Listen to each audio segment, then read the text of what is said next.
What are the 3 biggest ways to get a heavier clean and jerk? How can you build stability in the bottom of the snatch? And what are the best core exercises for Olympic weightlifting? In episode 15 of the Last Set Best Set podcast, Coach Calvin and I dive deep answering these questions and more. And if you want your question answered on next week's episode, then make sure to check out the link in the description below. Welcome back to the Last Set Best Set podcast. I'm Coach Brian. I'm the owner of Big Ben Strength, and I've been teaching Olympic lifting for 11 years now. And I am Coach Calvin. I am current captain of Lindenwood University's Olympic weightlifting program, as well as a coach through Big Ben Strength. And today we're going to be answering some questions that you guys submitted to us, starting with question number 1, which comes from Juan Perez 89, who asks, best tip for a heavier clean and jerk. So when it comes to improving your clean and jerk, there's kind of 3 main areas that we're looking at. And so we'll cover each of these a little bit more in depth, but area number 1 is going to be strength, specifically in the front squat. Area number 2 is going to be technique, and area number 3 is going to be programming. So when it comes to strength work, especially front squats, we approach the front squat as this is what is going to be the driver of your clean and jerk. You want to talk about that a little bit, because you just hit a pretty big front squat. Actually, yesterday, I just PR'd my front squat by about 10 kilos. So I hit a new front squat PR. It's 210 kilos or 460, a little over 460 pounds. So I'll tell you this. I would not be clean and jerking what I clean and jerk if I didn't front squat that much. So I'm not, the kind of person who started Olympic weightlifting when I was 10 or 11 years old. I haven't been doing it forever. But I'm able to be, quite successful in the Olympic lifts through some really good raw strength numbers, specifically in the front squat. Some people can have a really big back squat, but having that super strong front rack really lends itself quite well to the back squat and the front squat. So, for instance, I clean and jerk 170 kilos or 375 pounds. And like I said, I probably wouldn't be able to do that unless I was squatting at least 200 plus kilos. So, you kind of look at it about, with your front squat, some people say, it's what you should front squat for 3 is what you should be able to clean and jerk. That's not always true because a lot of the times people will squat a lot more than that. A very, very efficient lifter will be able to clean and jerk what they can front squat for 3 reps. But think about how much easier it's going to be if you can front squat the weight you're looking at on the floor at that competition for 10, 8, 7, 8 reps, something high, like 5 or 6 reps even. Like, you can just hammer that weight, dominate it, and that's going to give you a lot more confidence when you get out there to throw that weight overhead. Yeah, 100%. Another way to think about that too is if you don't have that big of a front squat and your clean and jerk are so close together, we know that strength exercises have a higher recovery demand than Olympic lifts do because they're more systemic. They accumulate more fatigue. But if you're clean and jerking so close to your front squat, then essentially your recovery demands are a lot higher because your front squat or because your clean and jerk is basically like doing a max effort front squat every single time that you do a heavy attempt. It doesn't make any sense. It would be much easier to get through normal training with just a bigger strength surplus. So we're really big on front squats, especially. And as far as training the front squat, for the most part, you should be good with about 1, maybe 2 times a week, or using kind of what we call the minimum effective dose, which is basically it's a way of saying what is the least amount of work that you could do to still make a reasonable amount of progress? And that's kind of where we want to operate in. We don't really need to be operating with do I need to front squat 4 times a week? Do I need to be pushing those really hard every single time? Maybe, but you might also make the same amount of progress or less progress than you would make just doing it once or twice a week. One of the most frustrating parts about weightlifting is balancing the focus between strength and technique. Here's the thing, you can have the best technique in the world, but if you can't squat 225 or 315, you'll never be able to clean and jerk it because you're simply not strong enough. That's why I created my new program, The Classic. The Classic is a 16-week squat-focused Olympic weightlifting program designed to first set PRs in the back squat, front squat, pull, and press before taking this new strength and turning it into PRs in the snatch and clean and jerk. It's the most tested program I have, with hundreds of lifters having tested it out over the last 3 years. And as a thank you to our podcast listeners, you can save 20% on the program by using the code LASTSETPOD at checkout at the link in the description below. What are your thoughts on this? Yeah, with how often you're going to be front squatting, I think once a week is plenty. Yeah. Um, Now maybe you're going to do another variation of it, another point in the week. For instance, maybe you're pushing front squats one day, and another day in the week you're doing pause front squats with a very speed focus. That could be okay. You probably don't want to be pushing the front squats super heavy twice a week, Oh, yeah. especially with how much fatigue it's going to be putting onto your kind of upper back and your core to maintain specifically the front squat. Um, it takes long enough to recover from that, especially if you're also doing clean and jerks once or twice a week as well. Other front rack based exercises like a strict press or another jerk day, you're getting plenty of practice in that front rack. Yeah, for sure. So what's a good progression for some long-term growth? And why would that even be important? Yeah, so what I see a lot of people doing is running the same 6 week, 8 week squatting program over and over and over again. Maybe even it's a 10 or 12 week program, but just running it over and over and over again. And what we kind of want to see, we don't want you to just spend the first 2 weeks, first 3 weeks of this program in a volume phase. We kind of want to see a more drawn out, wide, like a bigger length of these phases. So that could look like doing volume for 2 to 3 months. So almost the length of that entire program that I just pulled out of my head, right? So this would be not really focused on the weights you're hitting, but accumulating more work capacity. This is going to be the driver of how you're going to build more strength in the future. When you can get more work in at those, sets of 5, sets of 4, sets of 3, because 6 months ago you were doing sets of 8 and 10, 5 sets of 8, 5 sets of 10, you're going to be able to get more strong. And that's something that a lot of people miss. They don't do these big volume blocks. It's actually something I'm working on right now, coming out with a 3-month long volume program. Now, I'll be honest, I don't think it's going to sell great. Most people are focused on hitting their PRs, but if you want to kind of do, the hard work that's really going to get you better, I think that's kind of the way to go. Most people have figured out that kind of middle phase, the sort of strength building phase, as well as, of course, the peaking phase. Everybody loves the peaking phase. Everybody loves trying to hit those new PRs.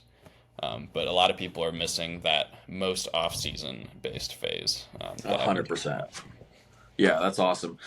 So that kind of covers your strength focus, your front squats. Let's talk about some technique focuses for the clean and jerk. So when it comes to the clean and jerk, technique is a huge part of this. Like, I know people tend to think that maybe the snatch is a little bit more complex, but the clean and jerk is just as complex, especially the jerk, in my opinion.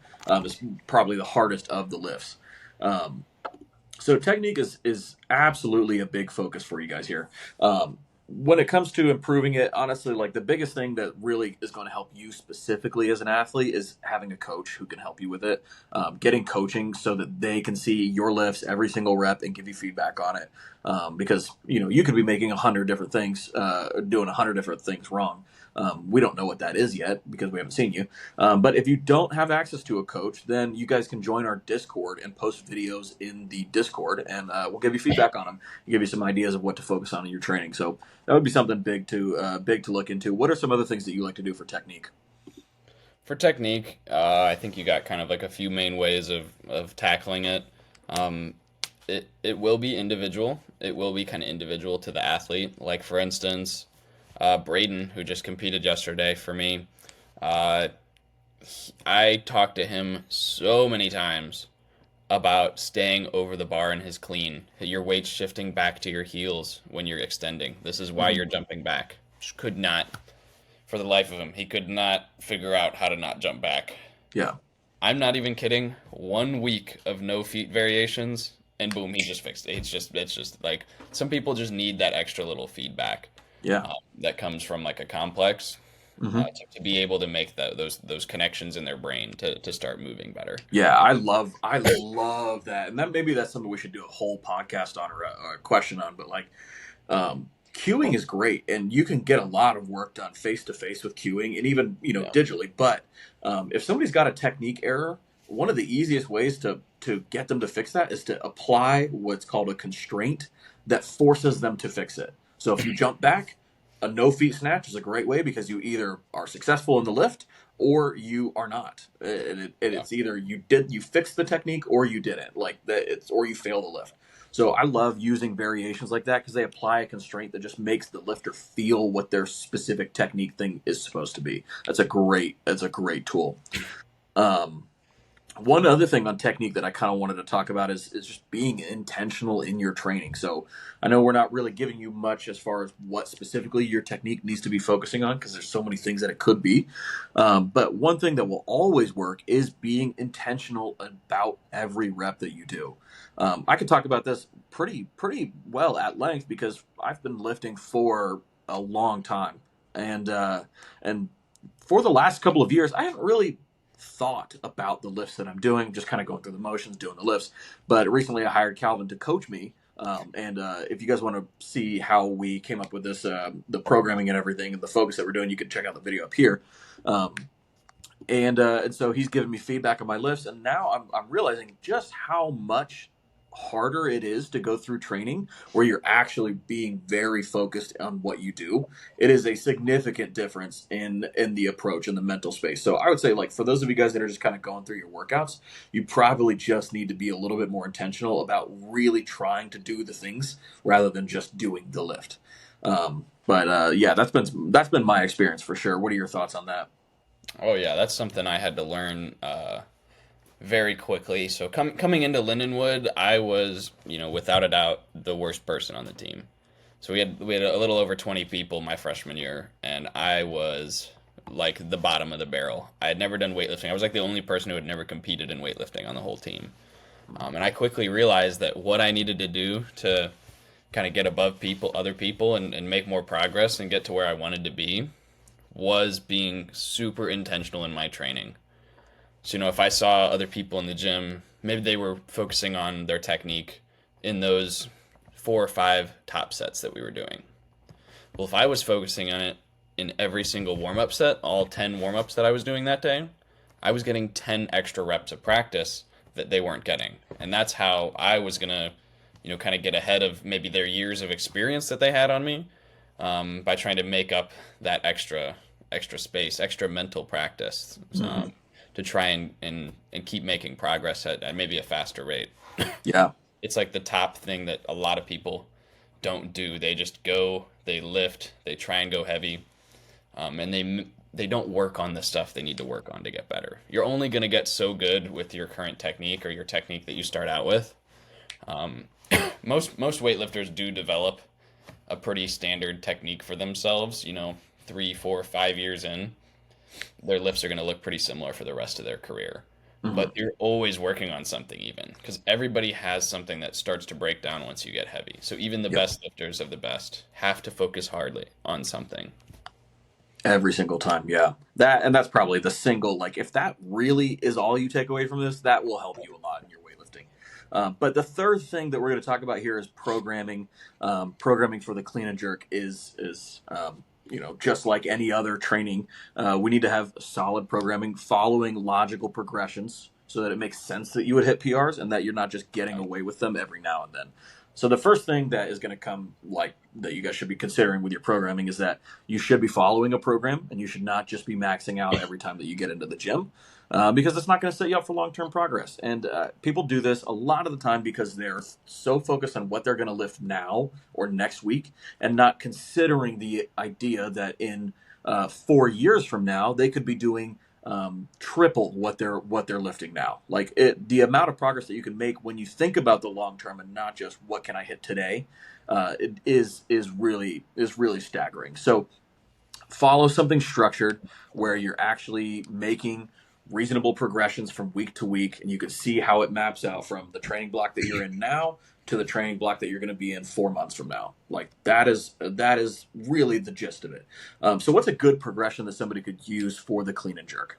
This is one I use with nearly all of my athletes. Um, it's going to be 3 or 4 weeks of triples or 2 clean plus 2 jerk.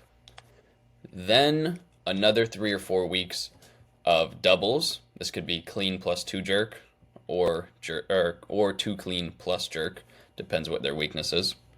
And then finally another 3 or 4 weeks of just singles on the clean and jerk. And this is like an amazing way to drive progress because in general, when we think about programming, we start with a period of high volume and relatively low intensity. Low intensity meaning weight on the bar. Yeah. So that means you might be pushing it hard still, but the weight is lower than your max, attempts obviously a lot lower. Then many weeks later, you will have progressed to having a relatively low volume, much less reps being done in a training session, but a lot higher average weight, higher intensity. So that's just basic programming for you. But here's how we apply it to the clean and jerk with those triples, then doubles, then singles, drawn out through a period of, this looks like about 3 months, 2 to 3 months. You're going through that progression. It's not just 1 month or 3 weeks that we're going through a progression. It gets longer. That's right. Yeah. And you got to get your reps in, that's it. All right, guys. I think that covers everything for tips for a heavier clean and jerk, maybe a little bit more in depth than you were hoping for. Let's go ahead and go into question number 2, which comes from Michael, who asks how to build stability in the bottom of the snatch. I've written a lot of programs over the last 11 years as a weightlifting coach, and the biggest mistake that I see weightlifters make is not getting their reps in. At the end of the day, weightlifting is half strength and half skill, and the only way to get skilled at the snatch and clean and jerk is to get your reps in. Now, everyone knows volume isn't fun. Triples on the clean and jerk are about as fun as a funeral. But if you want to get good at this sport, it's not about doing what's fun, it's about doing what works. That's why I call my newest program Welcome to Hell. The Welcome to Hell program is designed for lifters who are willing to do whatever it takes to get better. This isn't the program you want to do, this is the program you need to do. So if you want to get good, then check out the program at the link in the description below and use code LASTSETPOD at checkout to save 20% on the program. All right, back to the show. So, the overhead squat, the snatch is probably the most unstable of all of the lifts that you could do. It's a tough lift. It's pretty challenging for a lot of people. That is a big limiting factor. One of the easiest things that you can do, especially for beginners, is practice overhead squats. They should be a staple in your training at least once a week, if not multiple times a week. And one thing I like to do is I've just decided somewhere in the last couple of years that every overhead squat is a paused overhead squat. I found that it just adds so much extra benefit to the snatch and to the overhead squat, and it's a game changer. And so if you're a beginner, you should absolutely be doing overhead squats, especially with a pause. Long pauses are great. It's the easiest way to just get better at the snatch without really even doing all that much in the snatch. And especially, if you kind of think about it, a lot of people who suck at the snatch just haven't had that much time spent at the bottom of the snatch. And so it's going to be hard to feel strong and confident and fast to that position. So that would be my biggest recommendation. What are your thoughts? Yeah, for most beginners, it's just about getting more reps in that bottom position and spending more time in the bottom position of an overhead squat / snatch. Yeah, 100%.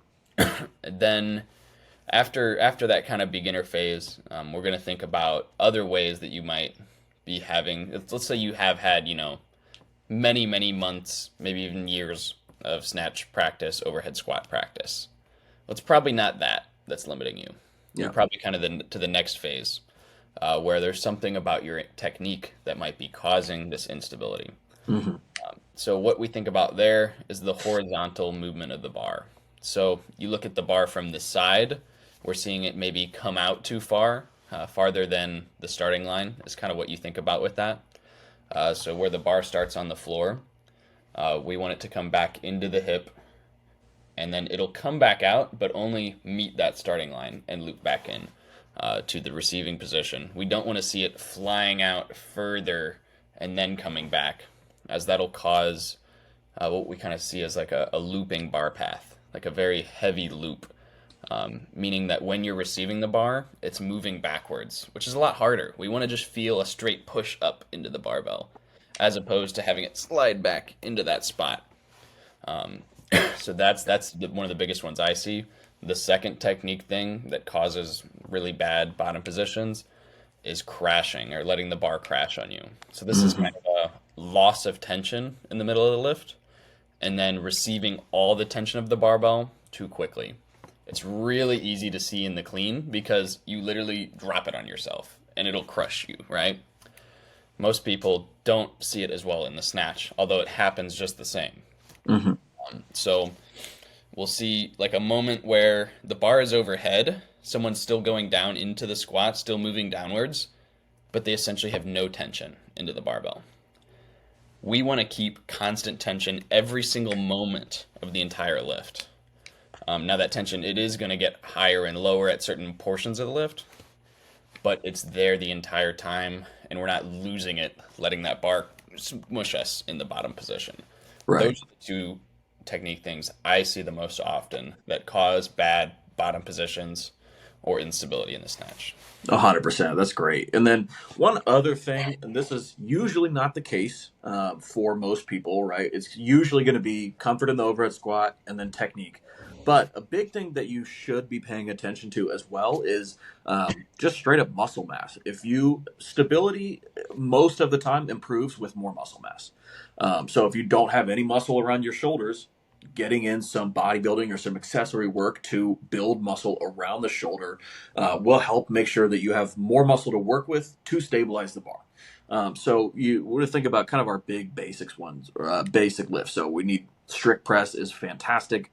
The bench press, the dumbbell bench, dumbbell rows, rear delt flies, SOTS presses, anything that's going to build muscle around the shoulder. So that means upper back, that means shoulder, like your actual delts, that means chest as well. It's all important. And generally, you can find that if you don't have any stability, your technique is solid, you're good at overhead squats, but you're just small. That's an easy way. Just get big.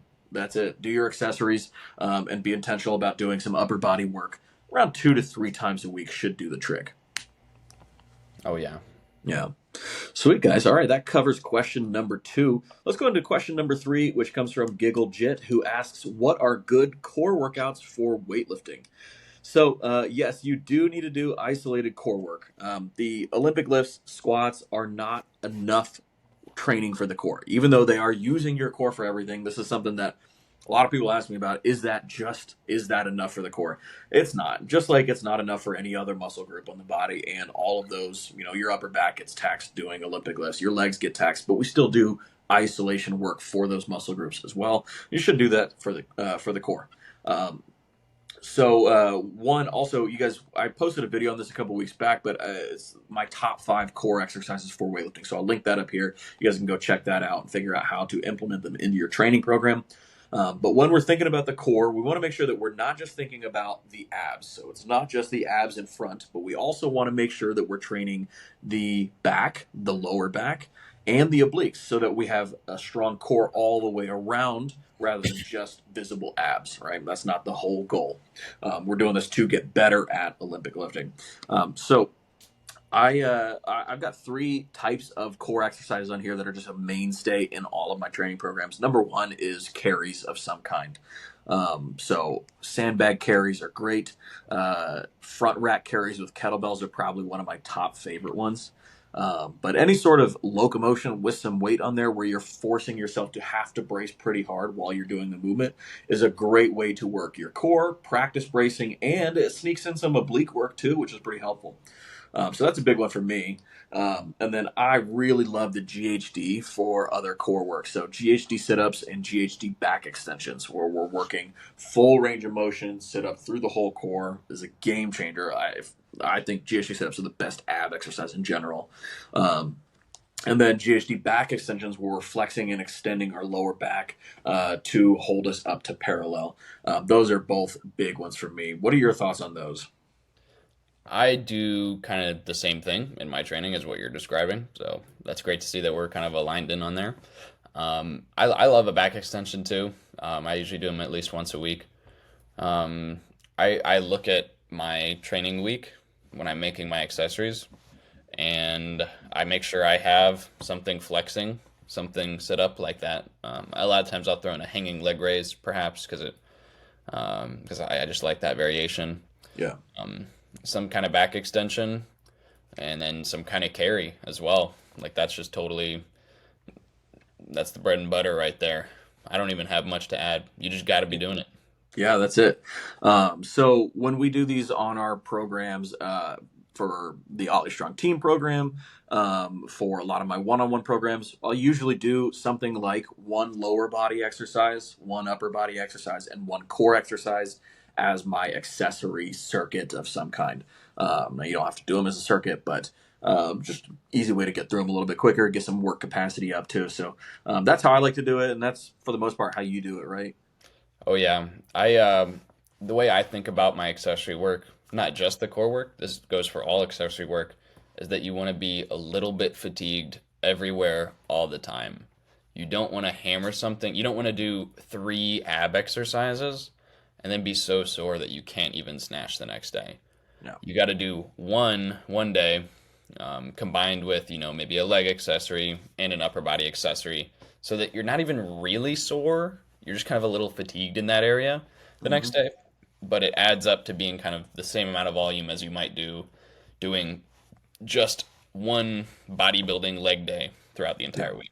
Yes, love that. That's such a great way to put it. And my coach Penley, he actually said the same thing. He said general fatigue is a strength, specific soreness is a weakness.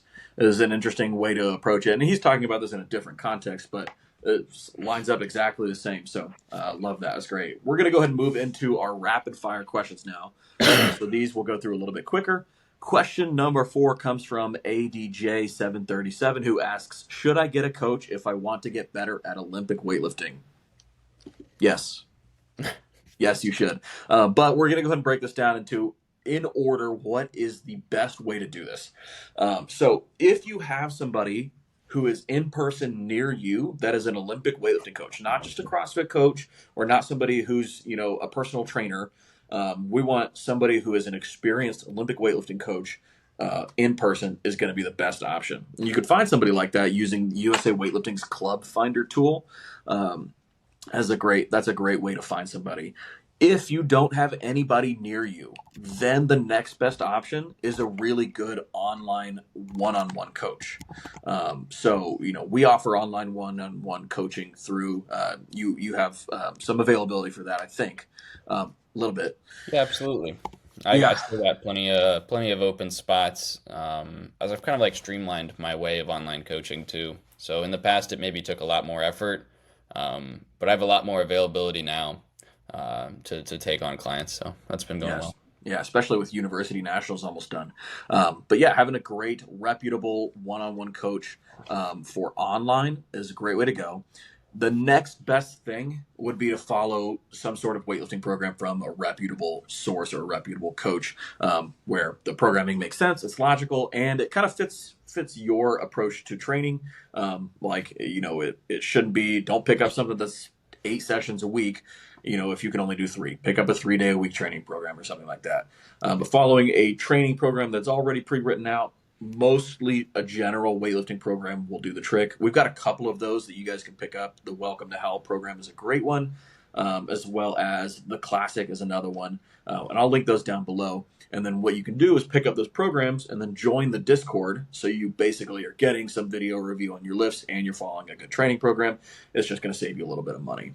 But definitely a one-on-one coach would be the best way to go. And then we work backwards from there. So that would be my recommendation. Do you have anything else you want to add into that? Yeah, that's the hierarchy of getting better at weightlifting. And there's going to be some financial considerations in there too. How much money do you have to put towards your weightlifting journey, and how that kind of thing. You might have to pay a gym membership already. Um, so it's definitely kind of just picking the option that works best long term for you. Hmm. If you can only afford a coach for 2 months, you're probably not going to get the best out of it. So make sure that you're going into something with kind of like a long term mindset, or else maybe the program's better for you if For if sure. that's like what your price range is, perhaps. So that's just one extra little consideration for that kind of Yeah. thing. Yeah, absolutely. All right. Question number 5 comes from Sam, who asks, would working out twice a day get me through a plateau? One thing I realized a few years ago as a burnt out weightlifter is that there's no rules for how a weightlifting program is supposed to look. You don't have to push through heavy snatches and clean and jerks on a daily basis, especially if you're just doing this for fun. That's when I made the switch to OlyBuilding, a style of training with a true 50-50 balance between Olympic lifting and bodybuilding. Not just a few sets of lazily picked accessories at the end of the workout that you're probably going to skip anyways. If you want to build muscle without losing your Olympic lifts, then check out the OlyBuilding 8-week program at the link in the description below. And save 20% at checkout when you use the discount code LASTSETPOD. All right, back to the show. We made a podcast a little bit more diving into how double day workouts work and who should do them. So you guys can check that out up here. But I would say broadly, no, most likely. Hampton Morris posted something up on his Instagram where somebody asked him basically the same thing. And he's like, no, you shouldn't really do double day workouts as somebody who does double day workouts. It's mostly not necessary for most people. Most people can get good and get through Plateau with 4, maybe 5 days a week of training. A lot of people can get good at weightlifting just through 3 or 4 days a week. So no, bumping up to twice a day workouts is probably not going to get you through a Plateau. Training program, like good programming, will do that trick most likely for you, as well as just being intentional about your technique. But what are your thoughts on double day workouts?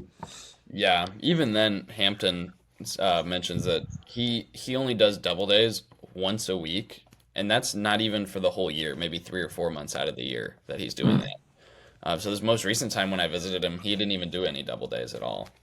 Yeah. So if one of the best weightlifters in the country, obviously we see very different strategies towards getting better at weightlifting at the high level. But clearly somebody who, Hampton specifically, obsessed with doing every little detail, every tiny advantage he can get, tracking every little bit of data. It doesn't work out for him. He thinks it's a bad idea. It's probably a good way to lean in that maybe this isn't the best thing for me. Yeah. So honestly, and I kind of really agree.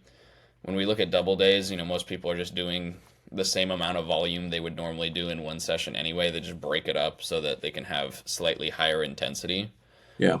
On each of those. For instance, if you do your squats in the morning, you might be able to push your Olympic lifts and your accessories a little harder at the end of the day, if they didn't happen right before your training session, that kind of thing.